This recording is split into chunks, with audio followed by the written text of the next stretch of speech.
to Laptop Dojo with the strikes come from the fizz, not from copyright bots. I'm Shifu Pei, and...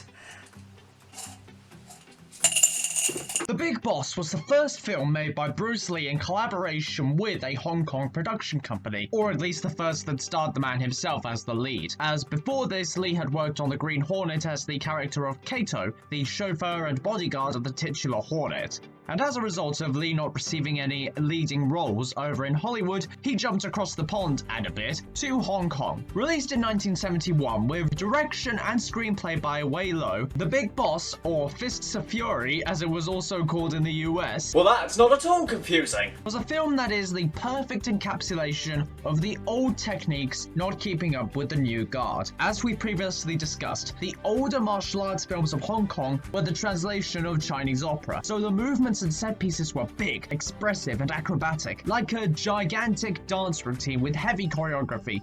But this ran into several problems. For one thing, that's not Bruce Lee. Bruce could do that sort of thing. He was certainly agile and had trained in dance for years, but that did not stack up to the realistic and precise training Bruce Lee took part in. I couldn't find a source for this, but I remember reading somewhere that people on set would deride Lee for not doing the dance, hence why they would often call him Free Kicks Lee. This clash of styles became more apparent as the project went on, but we'll talk about this in greater detail later. But before all that, let's take a look at the themes of this film and take a look at the plot. A headstrong young man named Cheng comes to a village for a fresh start after getting into fights and causing trouble back home. He's given a new home by his uncle, who sets him up with his cousins. What did he say? They're calling him uncle? That's his niece? Did he just say he would fuck his niece? Is this Asia or Alabama? I need to do some research on this quickly, just make sure I actually heard that correctly. Oh, as it turns out, the term aunt or uncle refers more to seniority, or just your elders in general. It's a sign of respect. But that still feels kind of weird to say. I've said that if Ivanka weren't my daughter, perhaps I'd be dating her. It hurts to reference that in a Bruce Lee film. Anyway, Cheng gets a job at an ice factory, a clearly valuable commodity in these parts, more so than Arendelle anyway. There's ice everywhere, why pay for it? People keep disappearing at said factory, which is actually a front for a drug transport business. After the disappearance of Cheng's cousin, Cheng must make the choice to take up the fight again, or keep his promise and walk away. Trust becomes a big theme throughout this film. As Chen quickly gains the trust of the other workers after his fight with the factory foreman that subsequently leads to Cheng becoming foreman instead. But after a night of dinner and alcohol with the manager, instead of campaigning for the whereabouts of the missing people, Chen is almost entirely shunned by the people that were calling him family beforehand. On the one hand, it showcases the fickle nature of the other people working at the factory, as they don't really let him explain himself. But on the other hand, we see these guys at the end of their rope. This is the final straw after multiple disappearances, creating a desperate disposition after losing someone that was characterized beforehand as the virtuous paragon of the group, the kind of guy that would otherwise be the protagonist of another film. But we don't have anyone else as the protagonist here.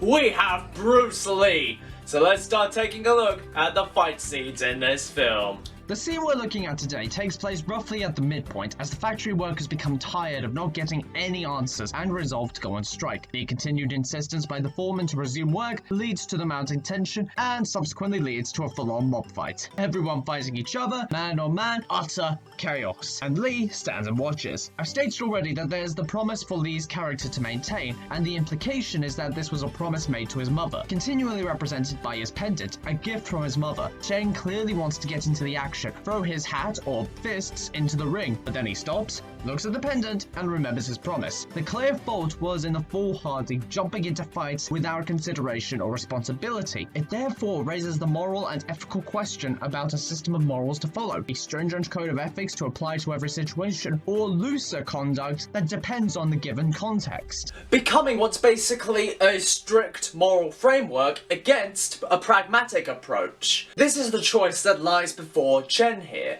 Let's switch gears and look at the cinematography here, as it is a mess. The shots here clearly anticipate large set pieces. It works sometimes as an establishing of scale and relative levels of action. But the holding of these shots makes the brain switch off, as it turns into a jumble of people running around. But it doesn't end there, as we then see some closer mid-angle shots that hold again, this time exposing the lack of concise action. Look at some of these kicks. They're like paper in the wind. Useless. Look at this. Is he fighting with the ice pick or dancing with it? The cinematography in an action scene is clearly not good when it exposes the flaws and makes me wonder how qualified these guys actually are. Now, don't mistake all of this as terrible. When they move to a different set piece, the action improves, but that comes with another issue in the form of the holding of shots. There are a couple of continuous shots, a lot of tracking shots, and this becomes a problem because it slows the pace down. The stunt guys need to wait until the camera is in position, and the pacing is slowed down as a result. But stuff those guys, when does Bruce Lee enter the picture? Well, first off, this guy goes ahead and punches Lee in the face for the third time this film, and the guy is still standing. He is the chosen one. But Lee holds on to his promise as a busload more workers enter the fray. Okay, this tracking shot works because it's not focusing on one set of stunt people. It's a whole group with so much happening at once. It's beginning to feel as though they keep improving upon the stuff I bring up as a problem as the scene goes on. It's kind of beginning to feel unfair. Then, calamity! Lee's pendant is ripped from him. Oh, you have chosen death. The ripping off of the pendant becomes symbolic of that promise being taken off of Cheng's shoulders, and he celebrates in the best way. Quickly going to a hook kick, roundhouse to the body, and an elbow. 2 guys dropped in the span of 4 seconds! Side kick, and another hook. I will say, it does show the importance of precision when striking. Human bodies are very fragile and can only handle so much punishment before crumbling. Have you ever seen those MMA matches where someone crumbles and is out cold halfway through the first round? What matters when striking is not just power or speed. Striking also requires the consideration of a target. Strike in the right area, conserve your energy, wait for an opening, and strike. Uh-oh, he's got a knife!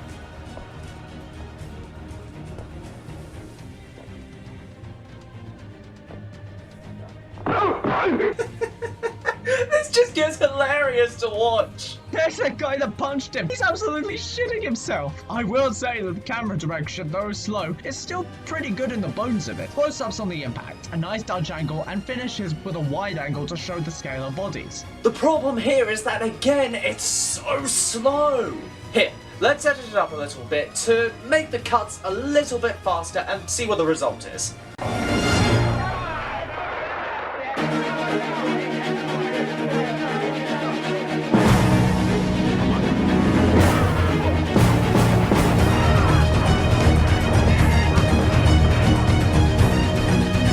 I think it all goes back to that not knowing how to frame Bruce, or not knowing what his speed was. It's not uncommon to hear stories about how his strikes were so fast that the cameras couldn't capture it, so he had to slow them down a touch. In the aftermath of the fight, Chen is made the new foreman in a long game, big-brained move of 300 IQ points to then make him look like an untrustworthy person and take away his newfound status as the people's champion. Another consequence is that Chen's pendant is completely broken, to symbolize his chaining to his promise being broken. From here, the choice is clear to Cheng, to continue down his destructive gung-ho path of throwing his fists, or being more measured, weigh the context, and be more calculated in his approach. I got a bad feeling about this. Chen's roommates are killed as his romantic interest is also kidnapped, to be made a servant to the titular big boss. Cheng chooses the gun-blazing option as he goes to save his friend, who it's clear has a crush on him.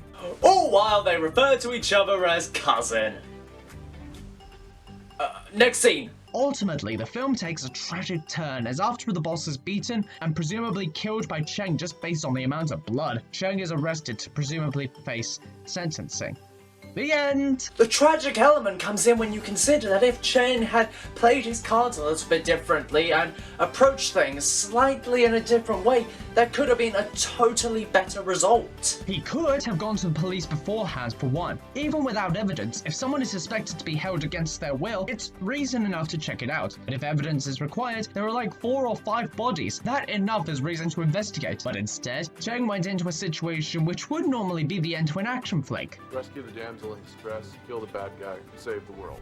But that's a film. Reality is very different. The real world has such things as charges for trespassing, assault, manslaughter, and first-degree murder. What Chang was told was to hold back from fighting ever, to hold on to a stringent morality. When that failed, he resorted to blind, ethical practice without consideration of consequence. What Cheng wanted was to save his friend, but what he needed was the clarity to be pragmatic and consider his options. So with that being said, what does this film leave us with? First of all, on the martial arts side of things, I've mentioned that precision is key, as it factors into strategy. Let's say an opponent has their guard up, they're guarding their chin, and they're fairly stable. What do? You could go for their legs, but that's not a guarantee. What you want is to lower the guard. To do that, you can throw some body shots, wind them, and cause them to drop their guard slightly. A hook and a jab later, and it could be a different story. It goes again back to that idea of pragmatism. You must consider your options, the context. It's all well and good to have a strategy going in, but there's not a guarantee of this succeeding once in the ring. And this is very true of life as well. You can go through life with a 5 or 10 year plan ahead of you, know exactly where you want to go, exactly what you'd want to do in life, but you have to be willing to accept that life can be unexpected. You never know what's going to come around that next corner, what's going to come up next.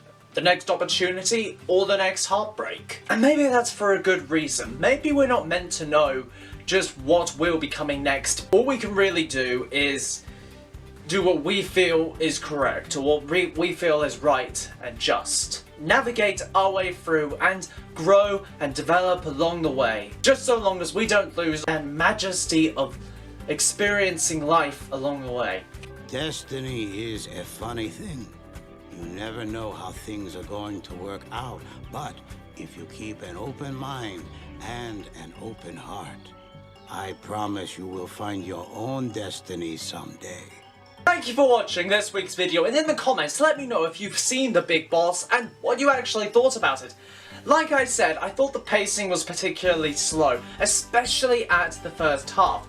After the second half, especially after that Ice Factory fight scene, I found it was really picking up the pace a lot and really moving forward. But with that, thank you all for watching, and until next time, peace be with you.